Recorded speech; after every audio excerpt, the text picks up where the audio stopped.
we're in Phoenix, and we're glad. Yeah. Yeah.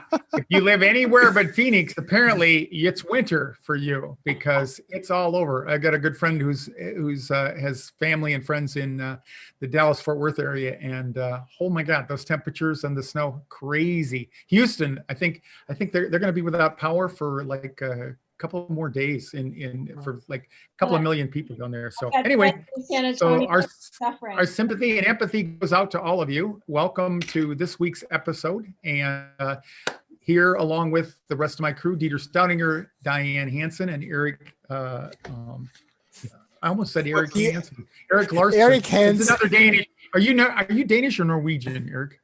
My dad always claimed we were Danish, but that's a longer, funnier story. My brother did a DNA check. I'll tell you when we're not wasting live time on it. Okay, all right, yeah. Because usually SEN is Danish, so. And I would just elicit the empathy here for the Northeast because we're under 2 feet of snow here, and I see. But in the Northeast, 2 feet, that's normal in the winter. But 25 well, not lately. 25 degrees in San Antonio, that's not usual. It is. I think some of those down in Texas, it is the first time in forever. 18 at DFW right now. Yeah. So, okay.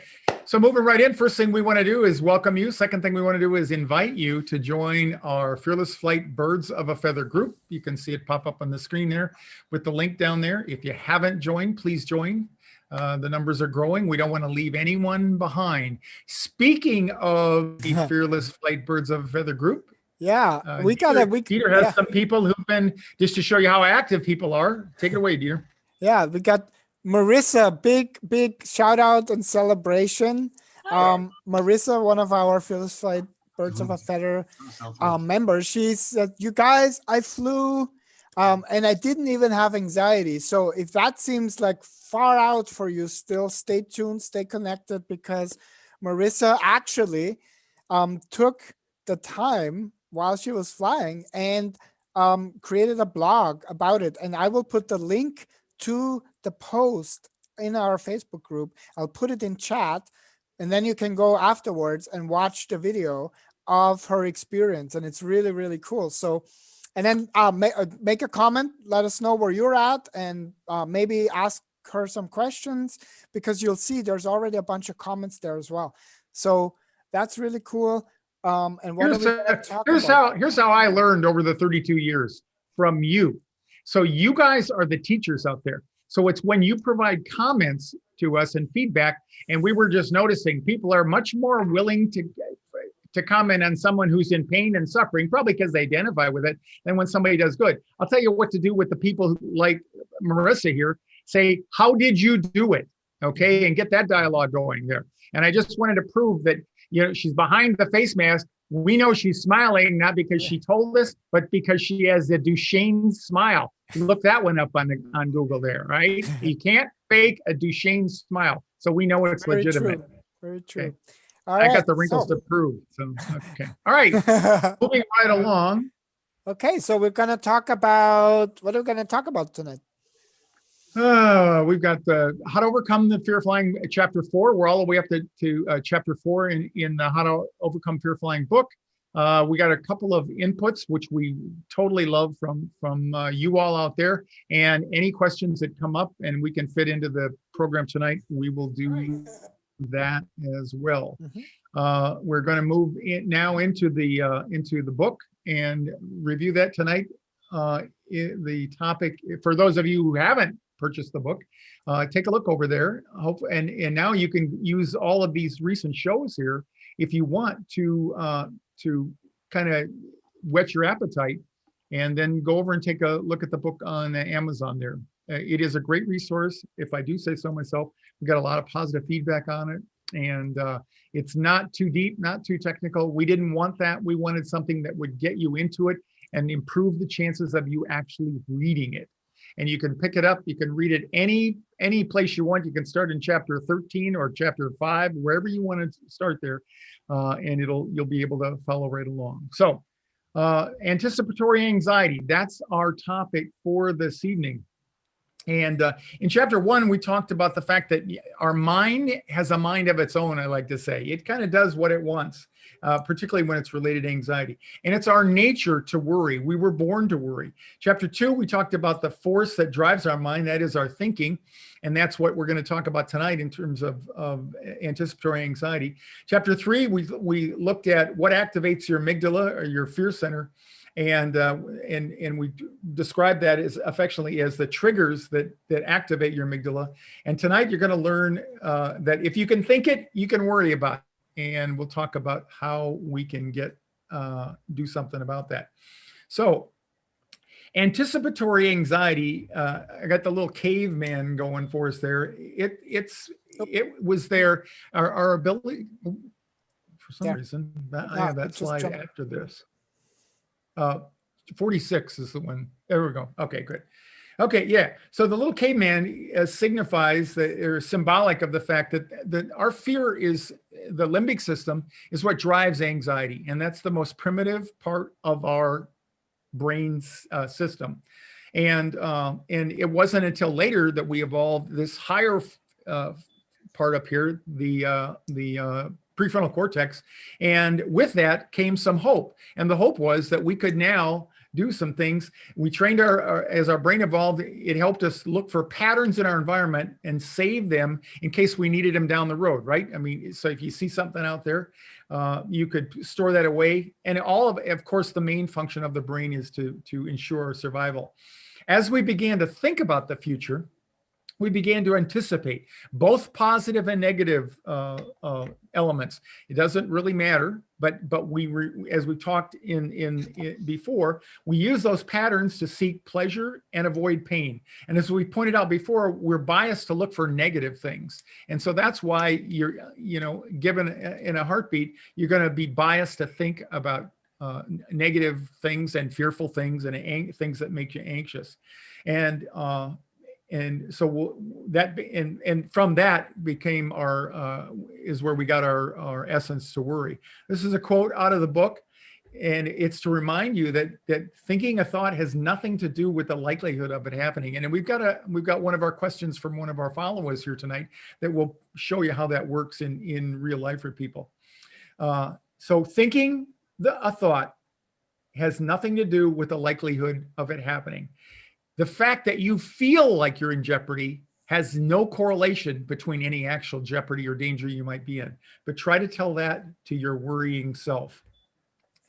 Anticipatory anxiety would seem to would be more of a thinking problem, and therefore we tend more towards mechanical triggers. Remember, we said there's 2 triggers last week. We talked about the ones that are mechanical, which are more the ones that you process from your prefrontal cortex, and then there's the ones that are more automatic, more innate to us, like when the door closes, claustrophobia, and things like that.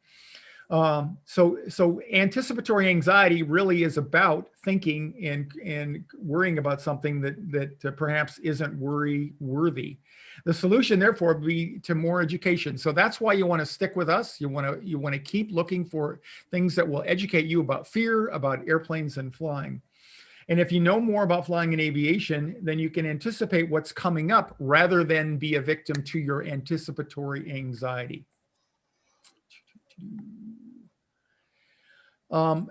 Just in looking at the takeaways, the reason there isn't much to say about anticipatory anxiety is because, when I ask people what are the issues that you have, people will say things like, well, I don't like takeoff, or I don't like turbulence, and I have anticipatory anxiety. I got news for you. If you're afraid to fly, it is anticipatory anxiety. There's no way around it. It's not a thing, but all by itself, it is itself.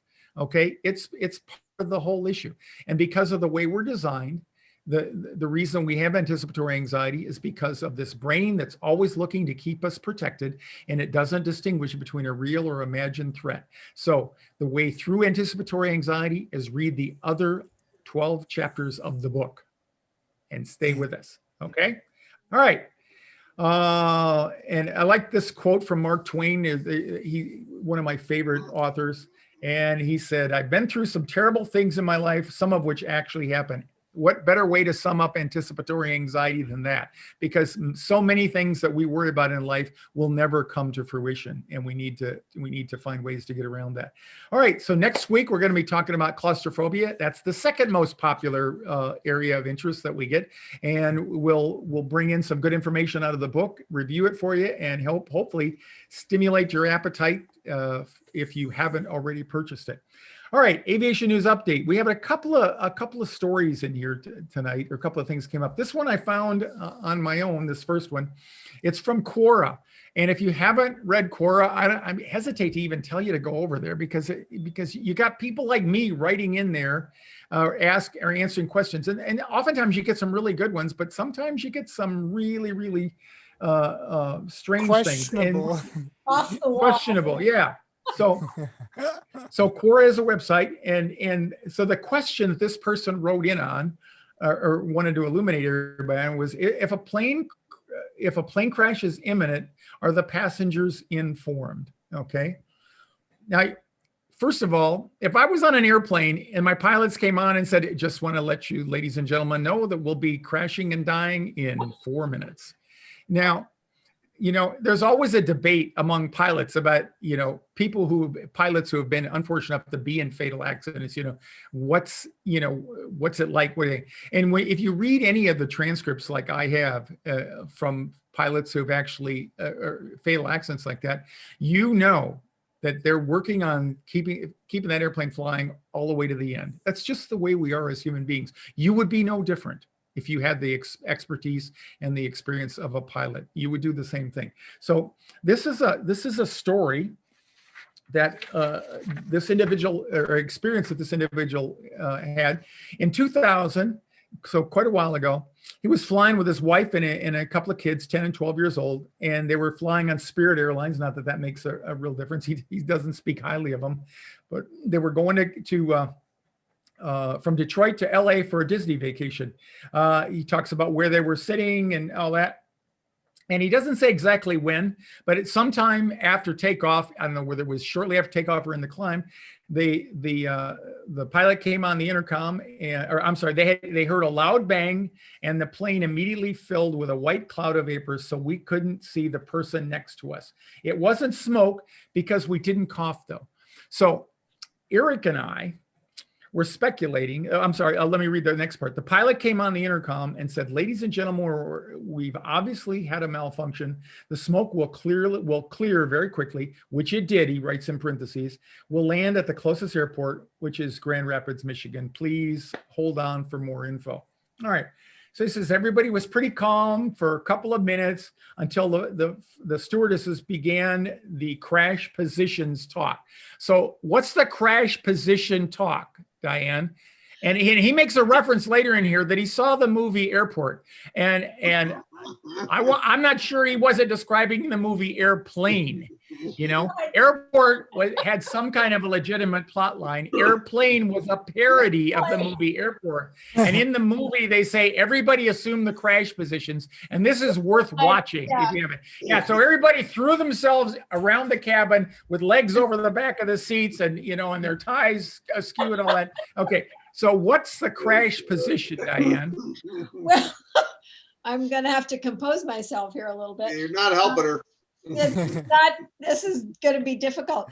It's the brace position, and in the safety card, which is in the seat back pocket of every seat and every airliner, the information is there as far as what position you should take as a passenger in case there is a crash that's imminent.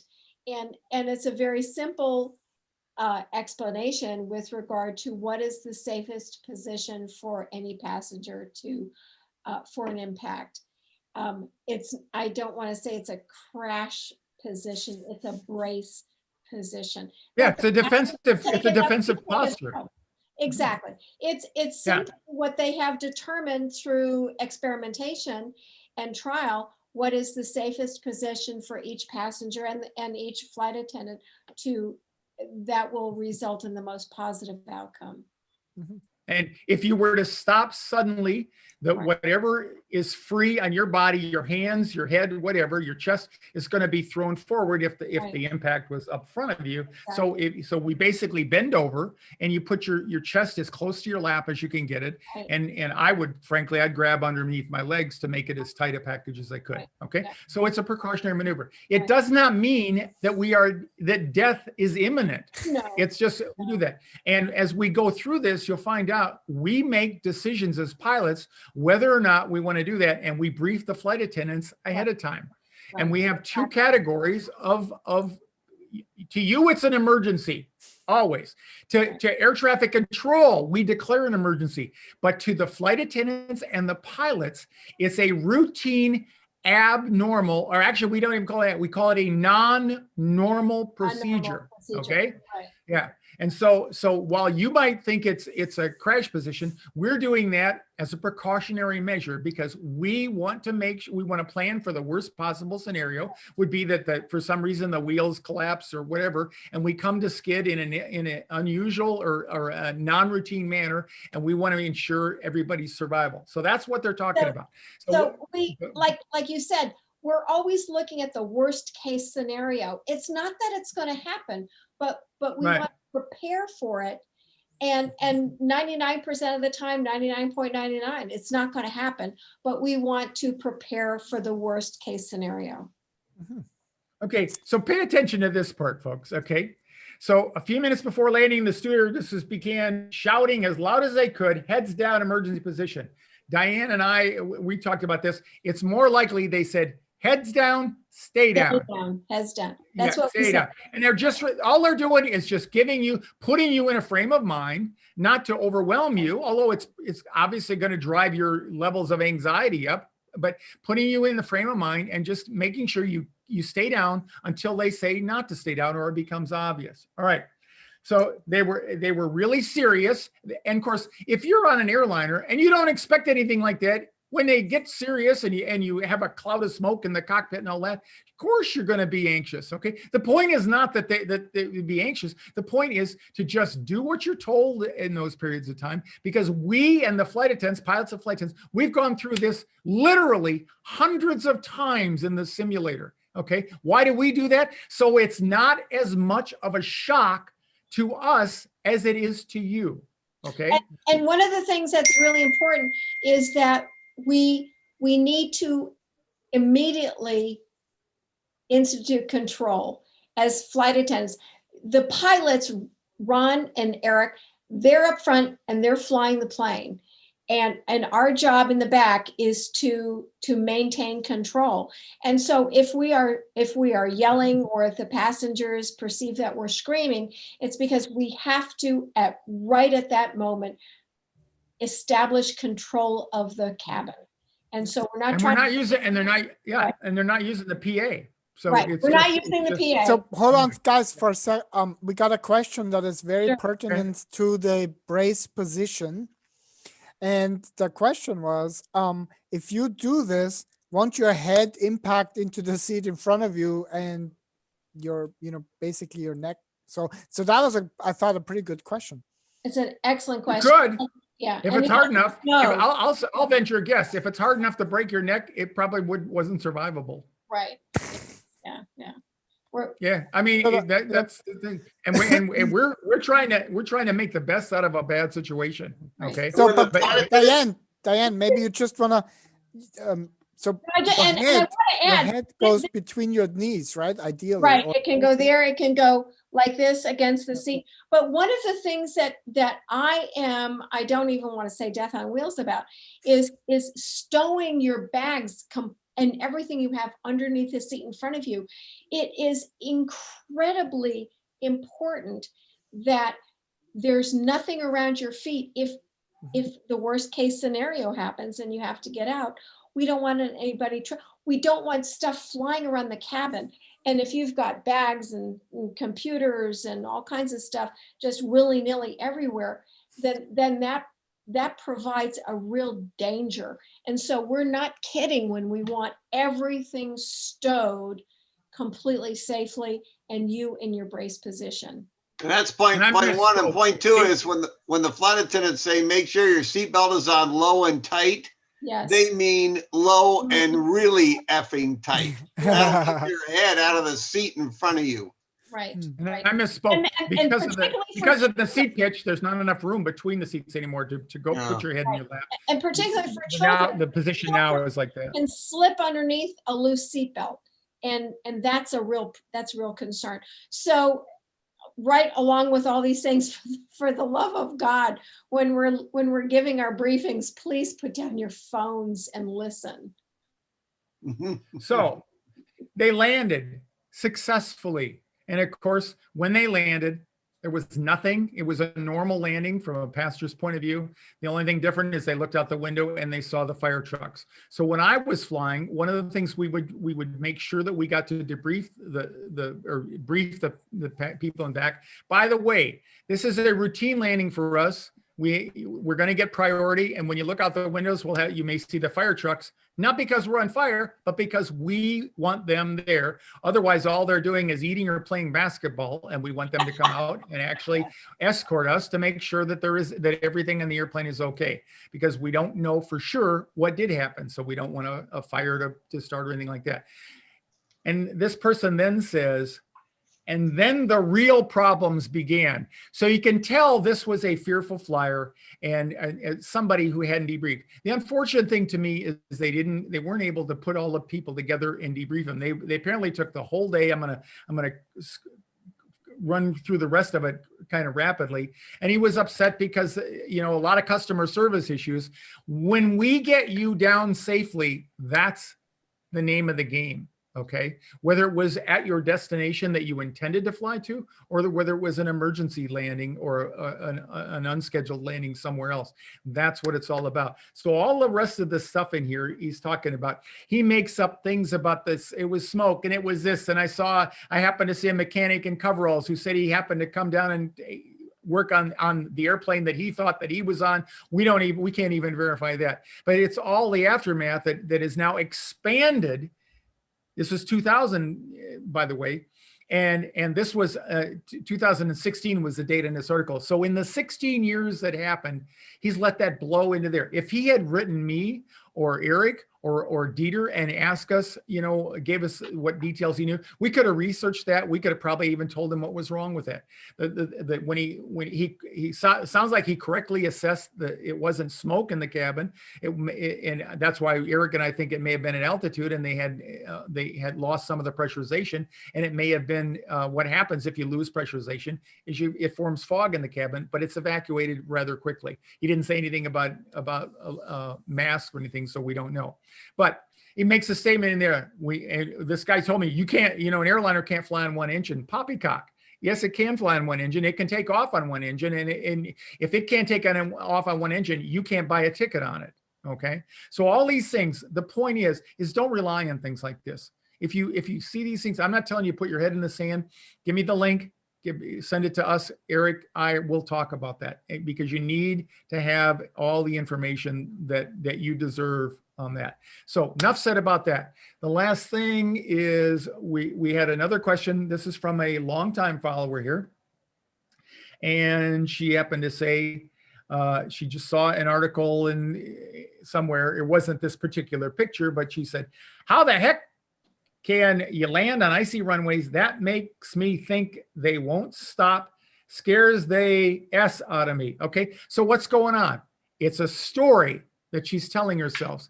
No basis in fact, no basis in truth. So Eric's going to talk about how the heck we could land on icy runways. So Ron gave me 3 minutes. I'll do my best in 3 minutes, maybe bump it a little if there's another question. We've talked to you many times about takeoff performance, how we know exactly how much runway we're going to use, exactly what our single engine climb rate will be, exactly how much distance we need to reject a takeoff. And we do the same thing for every landing. We do what's called a landing assessment that we can do ourselves with onboard data, or request it through our radio link with our dispatcher and say, send us a landing assessment for runway 30 right. Here's the winds, here's the temperatures. Normally, that's a non-issue. On an icy runway, it's a bigger issue, and here's how it's handled. The airport will continuously be clearing the runway and applying things to the surface to give you more traction, usually some kind of urea-based deal. They can't use salt because of the corrosive properties, but they'll apply that to the runway, but we still don't wonder about how long it takes to stop. What they do is the airport has a skidmobile, which is a real powerful little vehicle with big rear wheels and a measuring device in the rear. And the guys driving the skidmobile are when Zamboni drivers leave hockey and they go to the pros. You got to have a lot of guts to be driving one of those things. And they race down the runway at 80 to 90 miles an hour sometimes and slam on the brakes in the skidmobile. The device on the rear measures the effectivity of the friction and what it took to stop. And they do it in 3 places on the runway: and the touchdown zone where we anticipate landing, at the midpoint, and in the rollout at the far end. And when they get those coefficients of friction, they send that into the airport, and that is translated into a number, just a relative index number, which we abbreviate with the Greek letter mu. What is the mu index for this runway? When we radio our dispatcher, they will have those numbers, those index numbers, mu index numbers, telling us exactly what the coefficient of friction is on each part of the runway. Not only will they do that, they'll translate that into a total landing distance for us, depending on our weight, the winds, speed, all this stuff, so that we'll have an exact number in feet that we anticipate taking up on landing on this surface that is what we just call contaminated. Contaminated to what degree? That means the braking action is less than good. There's something on it doing that. Well, the skidmobile can measure it, translate that, and then those numbers go to where our dispatch can grab them and send it back to us. So we have a rock solid idea of what it's going to take before we touch down to stop. Now, if we land long. Okay, your time is up, but I got a question for you. Minute. No, you don't. No, you don't. That was 3 minutes. I was watching. Here, but I got a question for you, Eric. I got a minute. What happens? Right, what happens? Can they tell us? Can we make the decision we don't want to land there because it's too slippery? Oh, sure. So we don't have to land. We're not sucked in. Okay. Then what do we do? What are our options if we don't want to land? Well, we can. Option A is if I was about to say the approach is not good, or we're not going to land in the touchdown zone, or we're too fast, we can go around, try it again to get it set up perfectly. If we really feel uncomfortable with that airport, we're doubtlessly fueled to go to 1 or 2 different alternates. And they probably have very nice eating in the food courts there as well. And we're going to take off and leave and go to a different airport. I had this last Saturday night. No extra charge. Yes, which Okay. I got called. I was on reserve. I got called an hour and 27 minutes before the end of my reserve day. And we all had to go to Phoenix. There was a plane that left Phoenix to go to Palm Springs. The weather was too bad at Palm Springs. The alternate, as Eric said, one of the parts of the briefing that we all have, pilots and flight attendants, is how long it's going to take, what the altitude, what the turbulence expectation is, and what our alternate is. For Palm Springs, the alternate is Phoenix. So the plane tried to go to Phoenix or to Palm Springs, couldn't land. They came back to Phoenix, and by then the entire crew had timed out. And so one of the sequelae, one of the consequences of the bad weather that Eric's talking about, is that you may not land where you thought you were going to land. You may land back at the original airport. And next week we'll talk about the consequences. Okay. If you don't land where you thought. Okay, so somebody remember that. Okay, great job. And any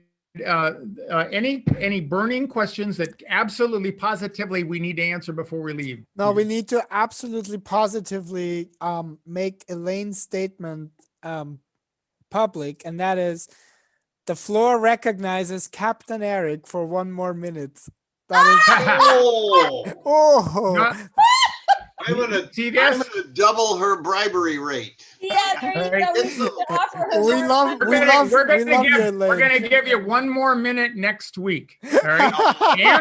The answer to Aaron's question is, how do you land on icy runways practice, practice, practice, not just flying the airplane, but doing all the things that Eric talked about and Diane talked about. That Right. means Okay. the paperwork, the computations, and actually What the performing that on consequences are for simulated the weather. passengers. What the All right. consequences are for the So passengers. we're having a little fun here. If y'all can tell, we decided we were going to be better disciplined at stopping on time, that nothing that we could possibly say is that important. And maybe you'll come back next week. So we hope you left your hand up to see what Eric's 1 minute could possibly have in store. So thanks. This is Ron that's a and Dina cliffhanger. and Eric and Diane. Thank you. And we'll see you again next week for Fearless Flight Live. Adios. All right.